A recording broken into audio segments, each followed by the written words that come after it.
Most of you probably already know Scooter here as a fancy schmancy attorney from Scoot. How the hell do you pronounce the name of your company? Fakery Drinker Biddle and Reed. Fakery. He's a Harvard graduate. He's known as being From the where? top cop of ERISA, holding positions like the head of the Employee Benefits Security Administration and a plethora of other impressive titles. But what I'm always most interested in is the unpublished bits, the stuff that really makes this man tick. His favorite genre of music is EDM and techno.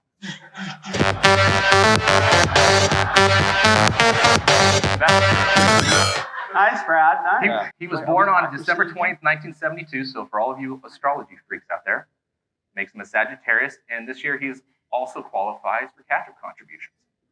Yay!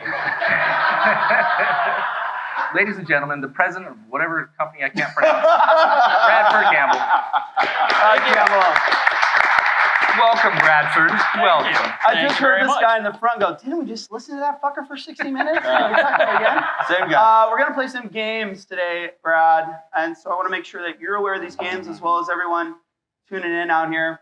We're going to play Chat Bar Champion for the people at home. There will still be a Chat Bar Champion. But who's Don't you worry. Who's paying attention to that? We just look at it later about someone. Makes perfect sense. But as important, we're going to have an audience champion. Actually, we're going to have a first place and a second place, and you're going to get an Amazon gift card and some other Retireholics swag that nobody wants. What's the value of that? $100? JD's rich, remember? Where did that come from? So, what are the rules to audience champion? We have no idea. Kellen, At the you end can't of the win. show, we'll vote for the people we like or people we don't like, whatever, yeah. and you might win. Sean, you keep eyeballing me. Brad, this Get is that the important W. part. I saw you looking at your phone. This is the important part, and y'all out there in the audience can help us out. We're going to be playing AcroSyn like we do every week. If you say an acronym or an initialism, my name excluded, you must drink from your penalty drink. If anyone knows, don't tell the people that work here. This is my word. It sucks. Okay. It is so the move on from worst that. thing on earth.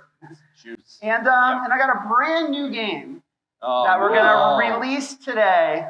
You're going to try something new in front of It's people? probably going to suck, but it's called the ERISA Attorney Game. Okay, let's go. Ding, ding, ding, ding, ding, ding, ding. Oh, yeah. Starting off early. Great start, buddy. Okay, great. It's like lead off shit. Beer of the episode. Every episode, we have a beer of the episode. That's not really true. I just lied to you. But sometimes we do. And this time, it's Scottsdale Blonde. It was supposed to be something else, but they gave us this. Thanks, guys at the bar. Yeah, for the thank you. Scottsdale Blonde. Appreciate you. It's delicious, by the way. So, As is all beer from What here. was it the seems process in deciding this? They told us it's what we have to drink. There you go. Beer of the episode. Let's get right to it. Brennan, headlines. Let's do this. All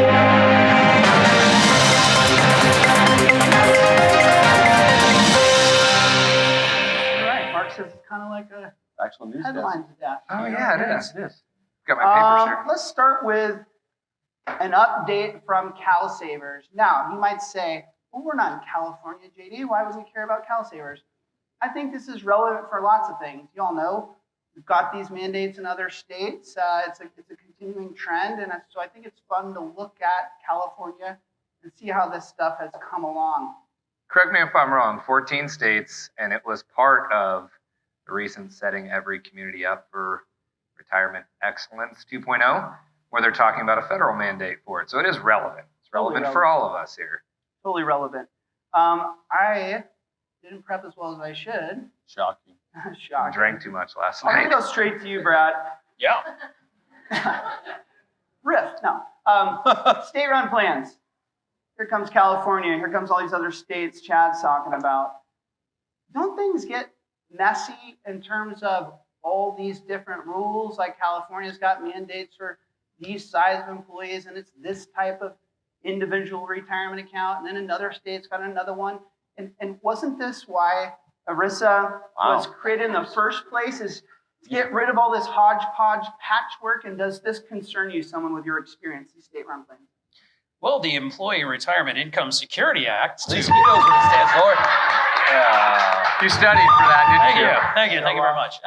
Yes, one of its purposes was for the uniform administration of plans. So you wouldn't have state-by-state benefits, and a multi-state employer wouldn't have to comply with 50 different versions of things.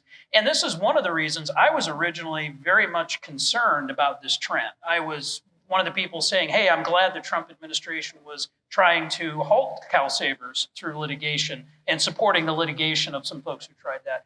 I have to confess, though, I've turned the corner on this. And as much as it pains me to admit it, I think I was wrong. Because while there is still an issue with that in terms of the different programs operating in different states, and that is a problem. At the same time, one of my big concerns was that we would see people not form plans, but instead just use these state payroll deduction IRAs, which don't. Boom. Boom! Brad, you can always finish your Yeah, thought you and can save keep them up. going. Yeah, because this is going to hurt. Just be prepared. I tasted this. This is vile. This is truly, truly vile. Nasty. The aftertaste is. Yummy. You I'll stick really have with no you. idea. All right. Wait till Turn the tomorrow. corner. You turn the corner because you saw the adoption of regular 401k plans. What we're seeing is that actually plans or employers who are going to have to do one of these payroll deduction individual retirement accounts is instead realizing the benefits of having a 401k.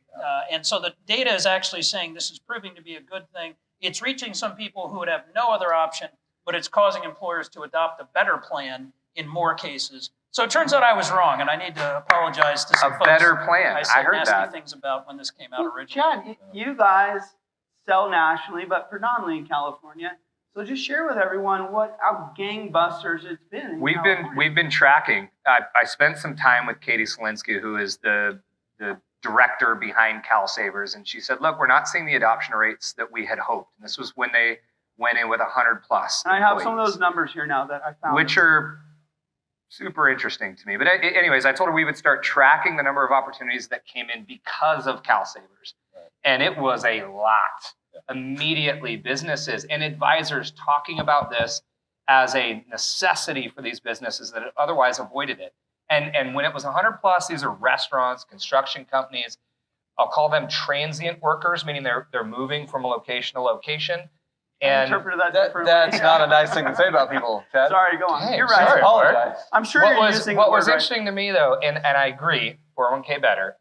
The stat that they released in the update from 2021, 35% of investors in CalSavers have invested from more than one company.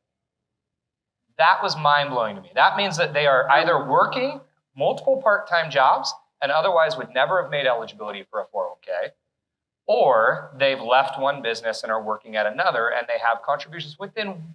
This program's been running for 4 years, but you're talking about the implementation was mostly all within the last 24 months. People have assets from multiple businesses. That blew my mind. The greedy businessman Why? in me is less interested Because they in don't that move around stat. that much. 401k participants don't move around businesses that much. Think of how many rollovers you see from one to the next. You brought that stat up That's before, and I don't know. I kind of ho-hum about it. I get it. I think that's great for those people that never had access before. But let me share with y'all. In California, we had our first deadline in 2020, towards the end of the year, for employers who had 100 employees or more. The second deadline was in 2021. That was for 51 to 100 employees. And now we've got June looming in 2022 for, believe it or not, 5 or more employees. You've got the gun to your head. You have to have Careful, buddy. retirement We're in a plan. state that packs guns like Yeah, this and he guy. likes guns. Yeah. Not at the moment. And here's the numbers, okay? So let me share with you. In that first wave, 1,696 employers registered. 5,442 were exempt, meaning they already had some type of retirement plan. And so anyways, 91% of everyone out there responded. So 9% of them didn't. And they had these new registered employers of just under $2,000. Now check this out. We go to wave 2. So I would say that was pretty successful. Yeah, 91% as expected. response, bunch of new plans. We go to wave 2. This is the 51 to 100, and you have a 77% response rate. Okay, you got 3,580 new registered employers. And it just means they set it up. They did what they were supposed to do. They didn't have a 401k plan or a profit sharing plan or a cash balance or whatever, and they set it up. There were 5,203 that were exempt, and 8,783 total responded to it. So 77% response, 3,500 plus new Let's plans. acknowledge that the fines are significant too. Here's the kicker. That's my question. And we're not there yet. We're not Talking to about June finding- 2022 yet. It's only April. But in this third wave, which I would argue is the biggest and most substantial wave, right, Yeah. to make a difference, Yeah. you've got 21,000 registered employers, 49,000 exempt, good for them, 70,000 responded out of a total 267,000 that were mandated to do it. You have a 26% response rate to this. So people haven't figured out that the gun's to their head yet. So it'll be interesting. They don't know. I mean, It'll be interesting. we're boots on the ground, Jade, and I'm telling you, the number of employers that we step into, the number of advisors that we talk to that have no idea that this is looming is insane to me. Yeah, well, they know. They're calling California's bluff. Like, Well, you're I gonna think find a me? good point. You're really gonna But do did that? delay the Have you process done to that? find Let's out. move on. Let's move on. But Well, just one last thing I would point out. What you're seeing there is that California is having implementation issues. Other states Oregon that are, did, New York did, Indiana did. They well, all. I don't think they New all York's have. even got theirs up and running State- yet, despite City trying does, it. yeah. So my point is, there are still problems here, though. One of which is you have to recreate all this structure we have around our current retirement plan, subject to the Employee Retirement Income Security Act. You have to recreate a lot of that. For example, delinquent Save contributions. yourself a lot of headaches just by saying the acronym. All right, Arissa, thank you. nice. See, you make the people happy, Brad. Give I them mean, what they Scooter? want. Fair enough. So, but my point is things like delinquent contributions. We have a very clear process for dealing with that under our current retirement plans. They have to recreate all that from scratch. I don't even know what happens in California if the Yeah. It's gonna be a employer mess. doesn't forward the money. It's going to be a mess. Well, And right it's gonna- now. and it will happen. Hey guys, A lot. can I point? Yeah. This is headline number Yeah, one. this I know. is We serious. should probably Two more, move JD. on. I'll skip We're headline not even number in 2. California. We can just move past headline number 2, Brandon. Just throw it up quickly and we'll move right past headline number 2. Maybe just go through all of them. Nobody cares about this shit. Let's move Oh, on. Brad We don't Pitt. have, won some. Did you get a Grammy? Brad, can you see the title?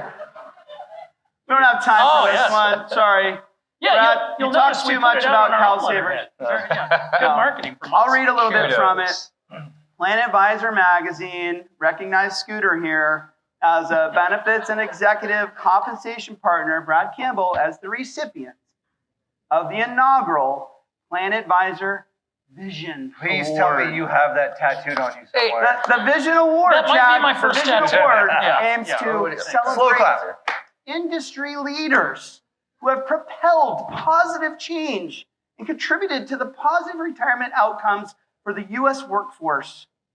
Well done. Thank you. JD, inaugural means first, Yeah. right? Why does it say there's 2 recipients? I guess it wasn't just Brad. Well, there were multiple visions. is all I- But yours is the only one that matters, right? Well, I'm biased in that respect, but thank you for saying. You're very Yeah. welcome. Good job. You're a visionary. Let's see. Let's go to our last I will headline. say it does concern me though, because if you watch the Oscars, this kind of sounds to me like a Lifetime Achievement Award. You watch that on the Oscars, whoever gets Hey. it dies 2 years later. Catch up So, contributions. yeah. Oh, Ah. drink. Why? See, Okay, that's why we Brandon, should what is- research. Thank you for That's a that. What is- contender for the audience Women award and right Pension there. Network. Make a Is that right? note. Women in Pension Network. Oh yeah, you rebranded. I forgot about that. My bad. That was cool. Wow. Good job. Okay, last one. There's a excessive fee suit that was tossed out by the judge. It's in Plan Sponsor Magazine. I think this is important because I think you all know recently we've had 2 cases in the Ninth Circuit Court of Appeals that got kicked out and then came back, right? They reinstated them. And so we're getting a little worried on this whole litigation front of like, wow, these things don't look so good. Well, this one got kicked out. It was Trader Joe's and Salesforce that have now gotten back into the mix. So we'll see how those play out. But I thought this was promising to see. They can still amend their Yeah. case, right, Brad, and come This back. is your expertise. Yeah, well, I'm not a litigator, but but yes, no, this is encouraging because following the Supreme Court in the Northwestern decision, there was a question about how low were pleading standards going to be in practice. In other words, how much do you have to show when you bring one of these class action lawsuits to make it past the very initial review where you try to kick it out at the early stage? And as you say, 2 cases in California in applying the new Supreme Court ruling reached a conclusion that yes, they should move forward.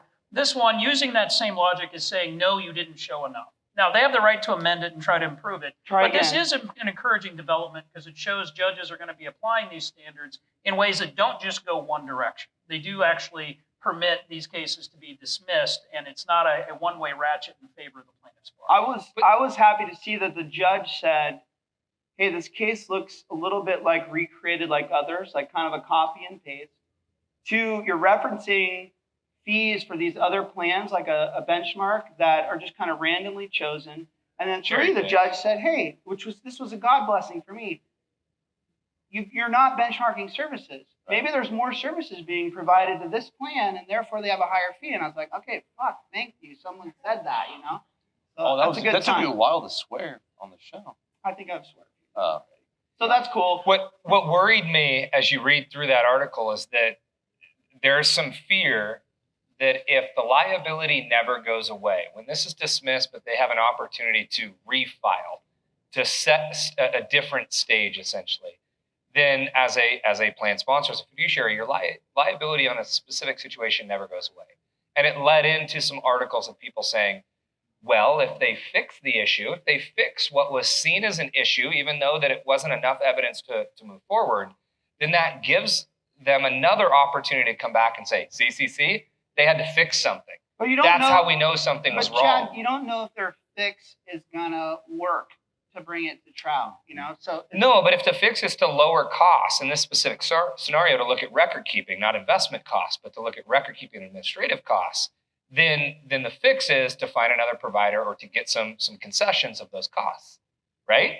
And if the plaintiff then comes back and says, well, see, you acknowledge now that the fees were too high, and that's why you went out and tried to get a concession. You're actually tapping into another thing I think y'all should check out.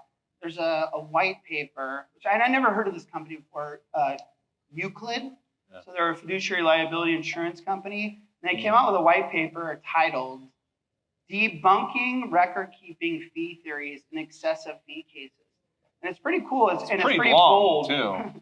It's pretty bold, and it goes into kind of what you're talking about, Chad, where all the concerns with Schlichter and his peers and the way that they're attacking some of these things, and how, like you put, what if someone changes a fund, and then you're looking and go, oh, why did you make that change? Yeah. Why did you move to a different shared class? It must mean that the last 9 years you were in some kind of violation and ripping people off, and that's a scary kind of thing. But check out those two things. I'm just bringing it up as a headline. We can move on as like.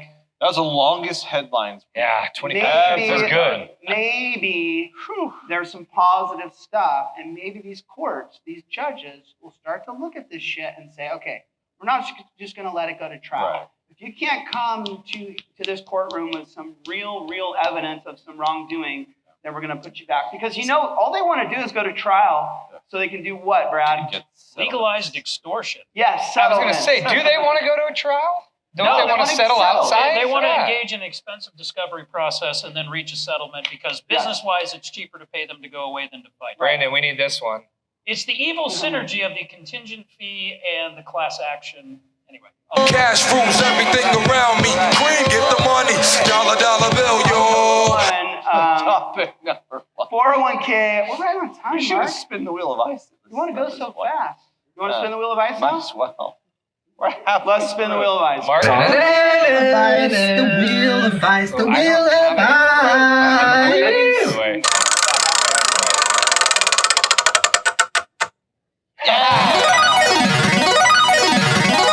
Told you when it was me last night in prep, Okay, it was not going to be while me I today. do this, because it takes me a long time to pound a Smirnoff Ice, I apologize. So, Chad, You have to hide it. You have to hide it. Shh. We didn't bring it. Came from the bar. 401k Fridays podcast. Rick Unser.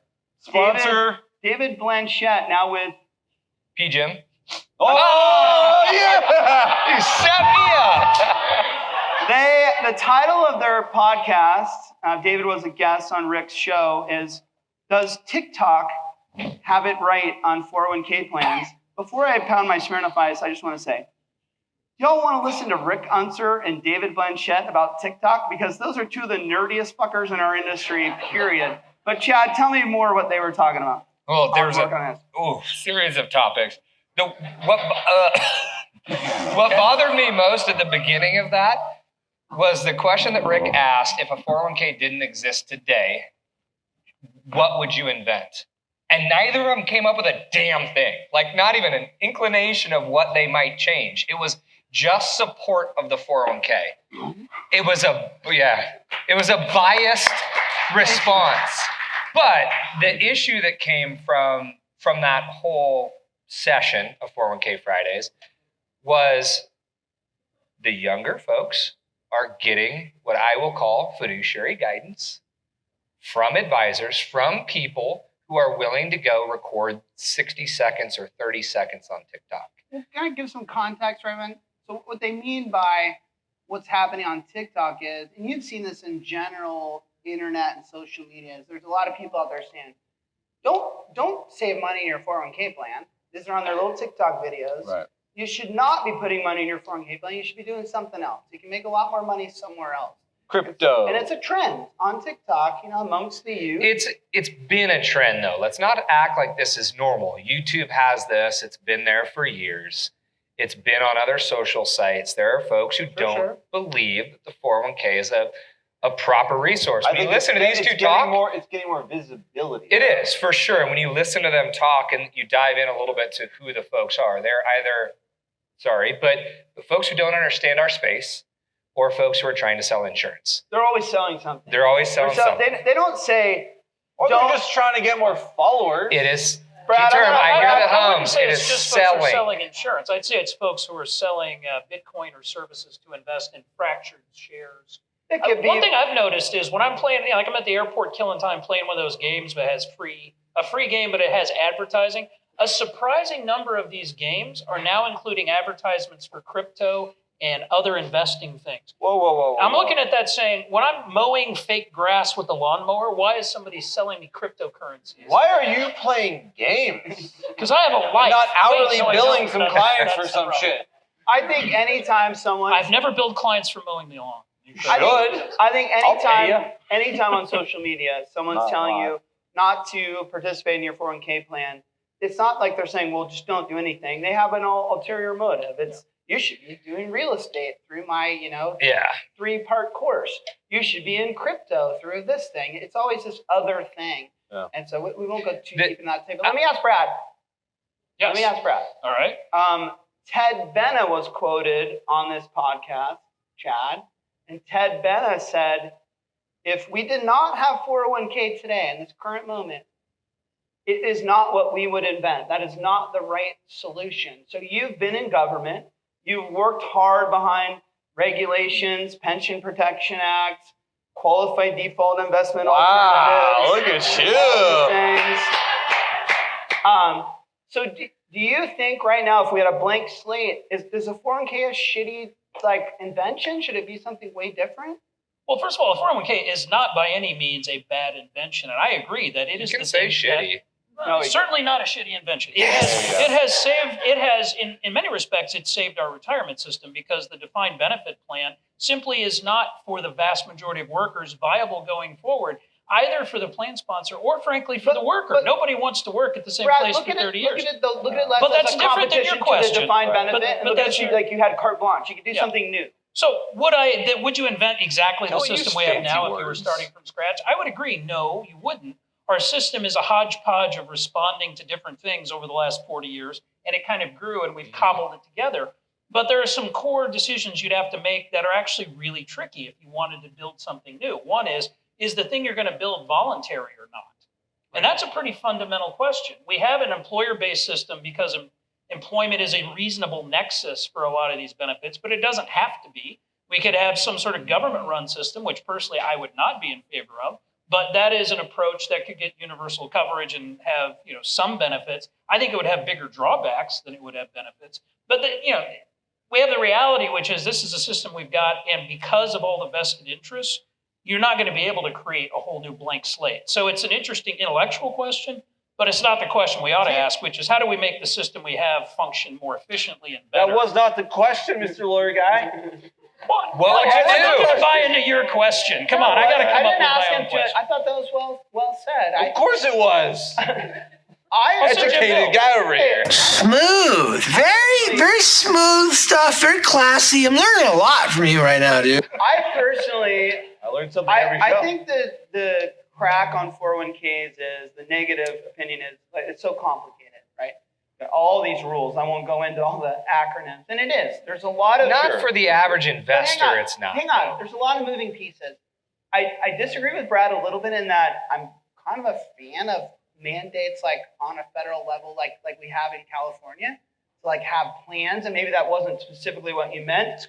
Because you run. But There's wait. a difference between a mandate to have a private sector solution and a Right. government imposed solution. Yeah. I'll give you Very that. true. I'll give you that. Yeah, versus like a mandate to have an employer contribution or who knows what. But mind you, all these complications, what they allow for is flexibility. So because you have actual deferral percentage tests, Wow.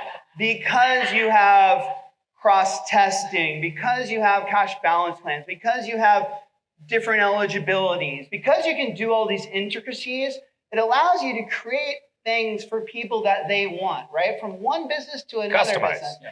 If we push that aside and we start to go towards kind of a wider brush stroke to make things simpler and get rid of all these rules and all these details, then you just end up with a lot less happier people Bless you. that don't get things built the way they want. So I say, yeah, it's complicated, but it's complicated because we want that freedom and that flexibility to do all different kinds of business. But Or put another way, ERISA's flexibility. Oh, you had it. I'll- now. ERISA's flexibility is its blessing and its curse. Okay. Yeah. I said it in 3 That minutes. You probably said it wasn't in a worth 2 sentence. drinks of Good this job. god-awful drink, but all right. Let me say, JD, though, if we have an opportunity to change, I think where we're changing is the right place, which is we need to find a way to customize solutions for the investor, the participant. And we're looking at that as far as decumulation goes, as far as what the investment options are, automatic enrollment. Part of that article was re-enrollment. I think if we continue to look at how, and I hate this term, but the greater good, if we continue to look at the greater good of getting more people involved, which is what some of these federal mandates or state mandates are doing, and I hope it will become federal, is trying to accomplish, but then we get granular and we change the way we can advise the average investor that is truly customized based upon the data that we have for those individuals, that's when we'll start to make an impact on the ratio that they need to You retire. think when you do that, less people will bitch on TikTok? Hell about no. it? Oh. No, the people that bitch on TikTok are going to continue to bitch and actually. Catch me outside. How about that?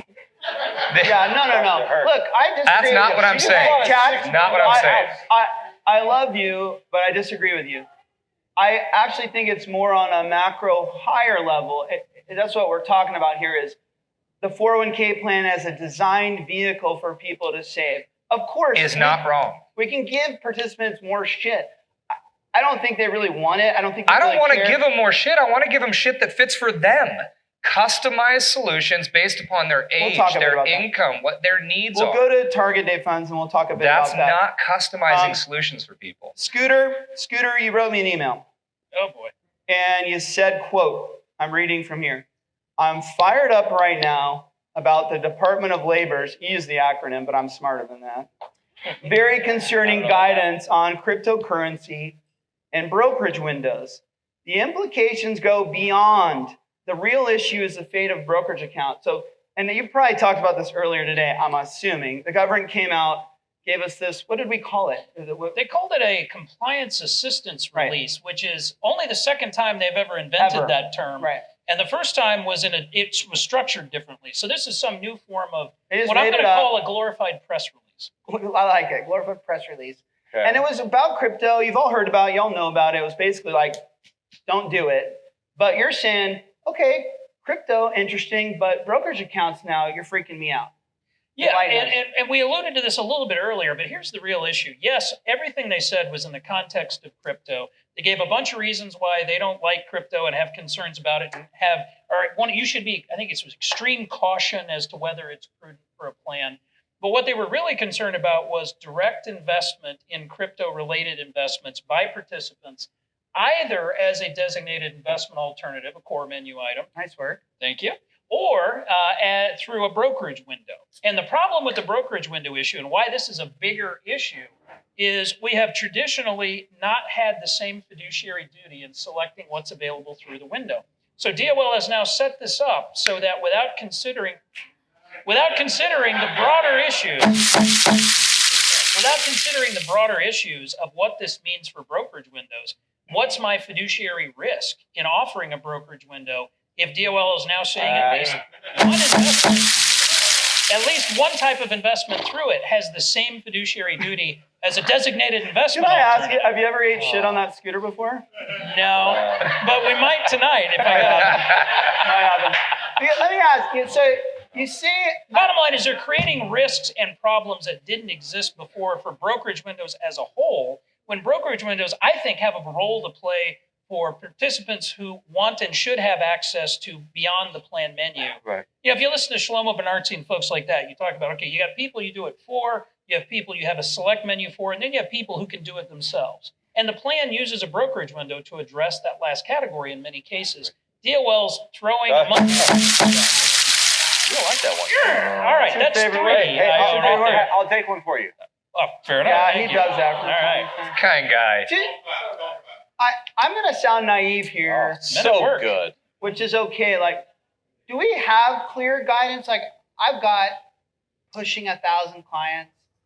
What do you think? How many brokerage accounts do we have, Chad? Leveraged or 10%. in the plan offering? Oh, yeah, Both. yeah, yeah. Like, I mean, but Well, more no, 'cause you can importantly, always add I'll it. bet you we can have about always add it, 75 No, I'd say a little bit more. 75 total or percent? self-directed brokerage JD's been account trying to clients. get rid of the trust Anyways, accounting it doesn't clients matter. for a It doesn't. while. The numbers don't I bring matter. them on all the time. What matters is, Brad, I was never sure that those clients were totally safe by doing that they did not have a responsibility in that matter. I was also worried when 40485. Let me just have another one. Why? By the way, we have our brokerage. I was on our worried when fucking plan. 40485 came out and the participant fee disclosures and like, how do you do that in a brokerage account world? Oh. But are you saying, no, we were pretty safe and cushy in that world until some of this weird... There was ambiguity about the full scope of the fiduciary obligation you have about selecting what's available through the window. There is clearly some fiduciary obligation. It's not as though it's just, Free for all. yeehaw, Wild West. At the same time, it's not the same duty as selecting a designated investment alternative. Because it's or not a menu item. DIA. Because it's not... Because it's not one of those, yes. And DOL tried shenanigans. Oh, That's your word. No, Mark let him go. No, I got Word, it. Brad. Be entertaining. The That's your word. department Not gonna learn unless he does tried work. shenanigans on this back in 2012 when they put out guidance in a field assistance bulletin that tried to make the case that the brokerage window only plan was a violation, and they raised the same issue. Everyone pushed back and said, your own regulation, the 40485 regulation, states that the brokerage window is not, that the window is a DIA, but not. Yeah. Not doing that one. for you. DOL had to rescind, You know what they say. DOL had to rescind the guidance and come out with Brad, a I'll get you. revised Stop! assistance bulletin. Brad, I'll get one. There was 3 more there, Brad. What? Hey, there's more where that came from, Scooter. We got you. Just because you finish your cup doesn't mean you're done with the just say game. you're done. That's not how it works. Okay, I mean, He's a lawyer for sure. He's There's like, a legit fear there, though, right, JD? Brad, don't drink that. Seriously. There's a It'll legit be okay. fear It'll be all right. that if it is designated as a designated investment alternative, they now have to issue 40485. Yeah. It has to be part of the 482. The brokerage account providers are not going to do so. The ones that are attached Why to, can't they make them? I don't It's think that they will impossible. It's like from an it's a overhead perspective. universe of Why? They're providing investments and penny prospectuses. stocks and- So I mean, what? you Who could would've thought? start to Everything constrict it. has to start from somewhere. Yeah. Justin asked a question, so who does it fall on then? Well, so if I'm the Did you say fiduciary, that question? I did. so if I'm the don't know if you can hear fiduciary me. who Say shut selected up. the brokerage window, and I say, okay, we'll have a menu of 3,000 mutual funds. Or Beautiful. okay, well maybe my risk there is somewhat mitigated because those are diversified funds by themselves. Right. On the other hand, why did I exclude ETFs? Why did I exclude collective investment trusts? Did better. Should I allow individual securities, operating companies to be? You've now raised questions here about a risk that I thought I was fairly comfortable not having. Now DOL has introduced that risk. I'll take these. You ones love for you. Department of Labor, Brad. That's your word, man. No, you've dipped your toe in. Like a lot of things, you dipped your toe in, and so now you're in there, and then it opens up all kinds of issues. Can I ask you, though, should it be the Department of Labor that makes these statements? Well, Are they the body that should be releasing this? What the department should be doing is using the regulatory process to make regulatory pronouncements, not issuing guidance that they just make up out of whole cloth with no input from the regulator. They are improperly regulating through non-regulatory means. Exactly. Wow, I that's a believe big I statement. said that. No, Yeah. he wrote that. I was like, that's a big statement. When I was saying it. Yeah, It's like I went to Harvard. Was surfing Okay, reading this. Yeah. let's mix it up. Let's play a game. You guys want to play a game? Let's play a freaking game. All right. And we're gonna play the ERISA attorney game. And got a jingle. So listen to the jingle. I hope.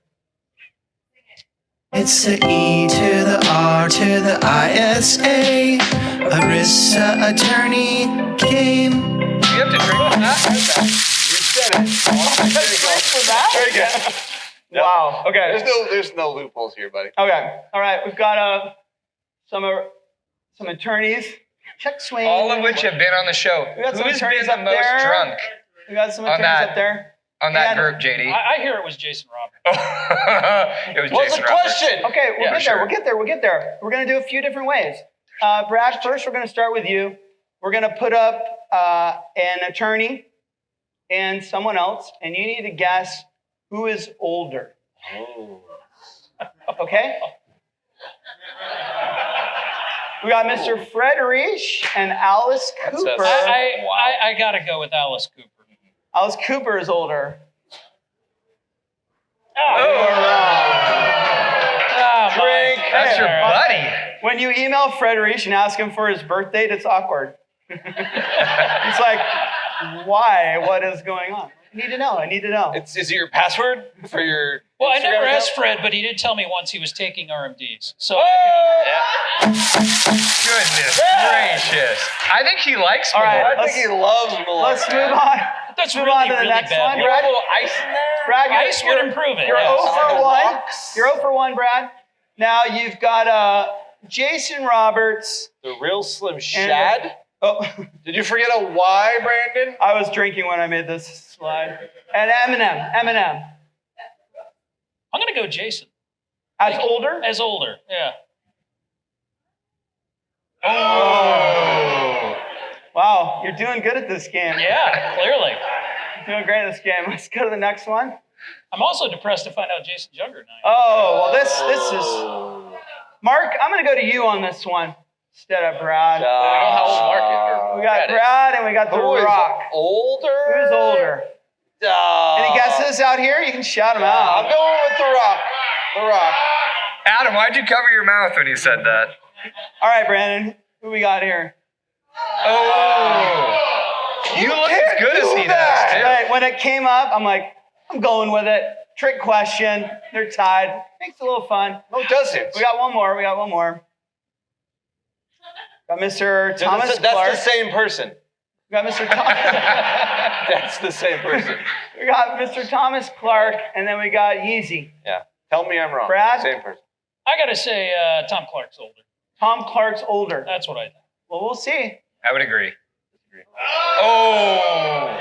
So All that's right. a hat trick for Scooter. Yeah. I think At Clean least sweep. I'm consistent. that's Yes. a hat trick for Scooter. Yeah. I was going to say well done, but not well done, not Brad. at all. You Not at all. More like did, medium rare. did pretty Yeah. shitty at that Yeah. game. I got a second part to this new game. There's more? Yeah. Why Wow, not? Why great. not? Yeah, it's so Um, good. Why not okay. continue? Mark, Oh. who would you rather? Whoa, gosh. whoa.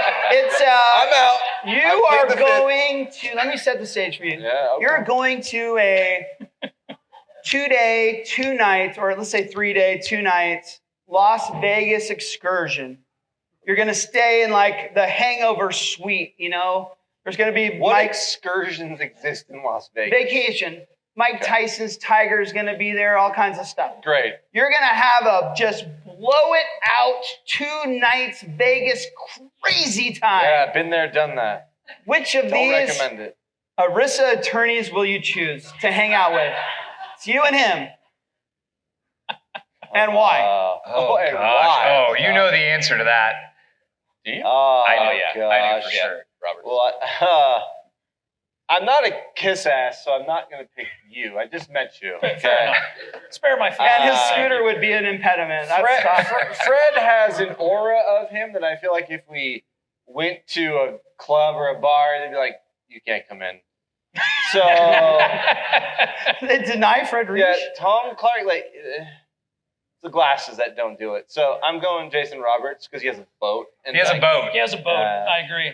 I would pick Jason. I think it's an That would obvious work really well in choice. Vegas. And we saw him in Oregon. He knows how to party.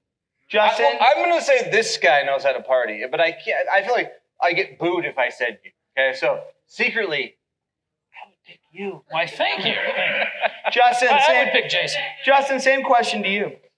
It depends on the night we're having. Are we having the hangover night? Yeah, That's what- I mean, it's a I mean, Bad night. Roberts is going to give you that, but I think feel Roberts like, is wow. a new Roberts has a dad. newborn child. He's married. but still. But I think Clark, he knows some secret shit that we You don't know saw his about. basement on And one of our he's- shows. He's It gonna was scary. he's gonna Whoa. show some shit we never seen. I don't want to go in a I'm going basement, Clark. I'm just saying. Okay, all right. One more. Chad, you You know are where I'm going. going. We know his answer already. You are going to an Association of Pension Professionals and Actuaries. It doesn't matter. Even if it was in Vegas, I'd be like, No, Fred, no, what do you no. think It's about gonna this? be Fred, in- what do you think about it- that? Chad, Fred, what do you think Chad. about this? It's going to be in Iowa. You're going to spend Close to home. 3 glorious days listening to industry leaders give PowerPoints. Like Brad. PowerPoints I mean, all day. it's your dream come true. Excel But training. listen, Nerd alert. there's one hotel room. It's a king bed. Ooh. And you're going to spend 3 days with this person, studying, writing notes, learning about ERISA. Yeah. Who do you choose? Who would you rather? Fred. Sorry, Brad, but Fred doesn't move in bed. He stays very still. How do you know? And I'm going to be asking questions. Let's just, How do you we're not think, sure Mark? about that information, 1. And 2, I would pick Alice Cooper. That's just, yeah. That's Brad, you work at Fred's office, and I've been known to sift through his garbage cans on occasion at his house. in But you're looking for recycling. Laguna. I just want to ask you, Yeah. at the office, is there like a reception or security? Like, Don't answer that question. can you Please. where is his office located? Don't And if say I the got word. into Sit the out. front, can I get there? It's like Ocean's Does 11. your Don't office tell have him. a view of his where I could just peer and watch him do his thing throughout the day? Or I thought. Hold on. How does he Wait. not have? Right. Hold on. I thought we decided last night the word, Oh, his we first did. name was an acronym. We did. And that was like his 8 name. million. You Oh, better take that No, the no, rest of we it. didn't- gosh. Sorry, Brad? So you're saying Fred is an acronym for Frederick. No, they just said I'm we said going his to rule name. against you on that one. I just want to know, can Okay. you see Fred's office from your office? Well, since he's in LA and I'm in DC, no. No, it's something. Well, how good's your? All right, let's move on. Let's move on. That's an accuracy, Well, is it when not? we do a webcast, Let's talk about some 401k shiznit, shall we? Oh, do we still have time? Brad, yeah, we're good, bud. Brad, you remember that Plan Advisor Vision Award you recently got? I heard about that. It said that you led the effort to draft and issue final regs, establishing the qualified default investment alternative. Can we all agree that this was a godsend for target date funds, a literal tidal wave of money for them? Has the whole qualified default investment alternative and target date fund success gone according to plan to the government version of you? Like, you look back now, did that work the way you thought it would? Yes and no. And the reason I say that is we intentionally set it up so that there I'm were socially 3 drinking. primary options, and we didn't identify any particular products. We described 3 mechanisms. The first was an individually targeted product. The second was a group targeted product. And the third was an individually targeted service. And it happens that, target date funds fit that first prong and became the most popular, but we weren't trying to pick a winner and loser. We were trying to describe but when you guys came out and said, what was it? You could have four options. People thought of it as target date fund, balanced fund, and managed account. Fair enough. And I went, target date fund, blah, blah, blah, blah, blah, blah. Yeah. And everyone felt the same way. We all went target date. But what I think we've been seeing in recent years is the managed account approach, allocating among the existing alternatives on the menu has been increasingly popular. And I think that what we were trying to do was put a regulation in place that would stand the test of time and not pick a winner and loser and not be out of date shortly. And I feel like we achieved that in general. We didn't try to pick target date funds. The market kind of picked them as the winner. In the short term, we'll see how that works out over the long term. Well, in your defense, if you would have picked any of the others, I would be ripping on you harder. It was the right choice. I mean, but going back in time, is that what you would pick between those three? Because managed accounts is getting heavy favor lately. Well, part of the difference, I think, is at the time we did it, the assumption was that managed accounts would be significantly more expensive than target date funds. And it was. And it was. It's no longer the case necessarily that that's true. And that's a change in the market, which fiduciaries can respond to. The biggest issue at the time was, would we allow stable value funds to be a standalone qualified default investment alternative? And we decided not to do that. And that was the big issue. In fact, I had a CEO of a major insurance company try to get my nomination frozen because I wasn't allowing the There's a lot of people in this room that probably don't like you for making that decision. Well, and that's a fair call. I still say, though, that you can't take a 25-year-old and default them into a stable value fund and call that the right answer. Not disagreeing in any way, shape, or form, but that's where the largest spread comes in our space. And I'm not criticizing you. I feel like it was the right call, and I think it's done a lot of good. I know I did a little bit of research. Where are my notes? Vanguard, Fidelity have gotten, and I think next is it American Funds or someone, have like the bulk of the target date assets. Vanguard, come on, JD. There was $170 billion in 2021 that flowed in to target date funds. 55 billion went into Vanguard. Wow. 45 billion went into Fidelity. And yes, the surfer remembered 26.2 billion went into American funds. I mean, those companies love the government from how many years ago was it? It was a while, 2008, basically. I mean, they're 2007. Crushing it because of all that stuff. And again, I know that was not your guys' MO. That's not what you were trying to do, but they were the benefactors. I don't know. I should say this. I still think that if you're looking at this as what can we do that approximates, not to use your phrase, but the greatest good for the greatest amount of folks, the approach we took, I think, does that, and target date funds have been selected by a lot of plans and their advisors because they fit that. Now, is this perfect for every person? No. Is it rough justice for the majority of participants in a given plan? Probably. I mean, that's a plan-by-plan determination a fiduciary has to make, but by and large, target date funds have been pretty efficient for most participants who are defaulted into them. Let me put some numbers in front of you guys, and I want your honest opinion, and I want you all to think what your opinion is too. We're good on time, Mark. Relax. We ran out of beer early. That's I'm why actually looking because I really have to go to the bathroom. You got to go to the bathroom. Slide under, go. And remember, we did a show once. You left the show. I had to go. Yeah. There was no ifs, ands, or buts about it. That's not going to happen. I got some numbers for you, and I know it's very childish of us to look at performance, but let me take Vanguard, Fidelity, and let's look back 3-year, 5-year, 10-year at the performance. And I want to get your guys' insights on whether you think this is good returns, if this is okay. And we're going to look at the 2045 fund specifically, because why? I don't know. It's what I decided this morning in my hotel. Let's look at that one. Perfect. 3-year return for Vanguard, 2045, 11.07%. For the Fidelity Freedom Fund, 11.71%. And because we know better than to compare to the Standard & Poor's 500. Good job. But the general world, that's what they compare it to. The Standard & Poor's 500, 17.16. I'm not saying that in any bad way. You know, it's 6% higher.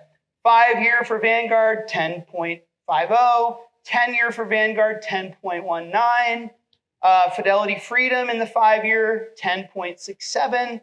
And Fidelity Freedom in the 10-year, 9.99. Let's call it 10. S&P 500. You did In the 5-year, 15.53. And I know we've been in a bull market for a long time. But then in the 10-year, the Standard & Poor's 500, 14.54. So basically, the target date funds, I should have just said this, made about 10%. Are you cool with that, Brad? Has that succeeded for them?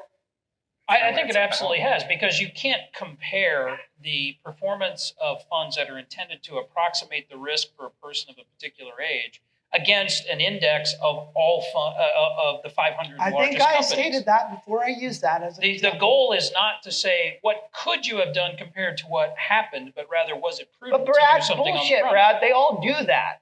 So you wake up and see reality. Like, that's what they do. No, that's what they do. The fact that they all I'm do talking about it is this not right the here. same as saying that's the metric by which we judge Amazing. success. Can't do it. Thank you. I know it's improper, but it is what everyone does. They all look at that, the general public, and says, well, if I was in the Standard & Poor's 500, I would have made X. By the way, I agree with you. I think the 10% is just fine. But it's good. I whispered in Brad's ear, like, two things. Number one, that's not what it's about. I did. I said it It's quietly. romantic. That's not what it was about. Creepy. Target date funds were not necessarily about, in my opinion, the rate of return. It was about having the appropriate risk based upon your age and time horizon. And it was about what else are we comparing this to? What's the alternative? And the truth is, the majority of investors were not making good decisions. And this is grabbing, what's the stat? 70% of all dollars going into new plans are going into these asset allocation funds, whether it be target date or risk tolerance. That's a really good damn thing. A really good, great or good, really good damn thing. Well, let me ask. I mean, there are a lot of advisors in the audience. I'm 49, almost 50. Should I be 100% in the Standards & Poor 500? Would any of you advise me to do that? Well, then why are we comparing it to that as saying that's the benchmark for success? It's not. It should be the benchmark should be what's a prudent allocation. You know why, Brad? Because I don't want to compare it to Morningstar's target date 2045. Like, so I'm going to go to the general public. There's no real good alternative. And I'm going to say I want to look at this, which is fine. And I know I'm wrong in this argument. I totally know I'm wrong. Let me give you some context on a 2045 target date fund in terms of how it's spread out. It's 52% in U.S. equity. United States equity. It's 33% in international, which was actually kind of a shock to me to touch back in on that. And then it's 15% in fixed income / cash with just sub 3% in cash. And I know we have 2 verse through, but I'm looking at the Vanguard fund that we talked about. So that's what you're comparing it to. Okay, I agree with Brad. You really shouldn't be comparing it to Standard & Poor's 500, but it's not the worst kind of thing to look at as a general consumer, Brad. And again, I back it up and say, no, you shouldn't have been in the check swing. Woo! And you shouldn't have got 14.54% over the last 10 years because that was not the appropriate place for you. But you should celebrate the fact that you got 10 by being in a diversified, smart portfolio. Yeah, doubling my money every 7 years is not a bad outcome. No. Okay. Let's wrap it up, Mark, because I know you want to do that. You want to go to the bathroom, and we got to award some winners. Chat bar champion out there in Don't know who you are. Don't internet. care. We'll figure you out. Don't you worry about it. Mike Webb. Greg Greenfield. It's all good, buddy. But here in the audience, we didn't have a lot of standouts. Justin, your vote for audience champion. You know, I'm going to piss off the conference here. We're just going to go one winner. We're not going to play this like snowflake Do they get shit. both One gift winner cards? gets $200 Amazon cards. Fuck their thing. One winner. I don't have the right to make that decision, but I'm going to make it anyways. Who's your vote for the winner out here? Who wants to buy my drinks tonight? There you go. Him. That was the last you are the minute winner entry. sir, you won. You will also get a signed Retireholics poster back there. 2 Smirnoffs. If they're left, I'm sure people have been grabbing them left and right. Sorry, use it for kindling for your fireplace. Works good at the bottom of your litter box. And maybe even come up. We got some swag up here, but definitely get the $200 in Amazon gift cards. Thank you out there on the internet, you 401k freaks, for tuning in to our live show here in Arizona. We appreciate you, and we love hanging out with you every Thursday night. Thanks to all you for sticking around. Even you in the back who aren't paying attention at all, just talking. Hey, they're at the bar, though. They're at the bar, though. And thanks to the conference, the Western Pension and Benefits Council 2022 Spring Conference for having us. We are the Retireholics. Wait. And thanks Thank you you guys to for having Brad. me. I appreciate it. Yeah, and Scooter. I forgot about Scooter. Scooter. Well done. Thank you. We are the Retireholics, and we are Just like changing the retirement. No, we're fucking up the retirement plan industry for one sure. beer at a time. One beer at a time. Fuck. Done. All right. Creative Thanks, everybody. destruction.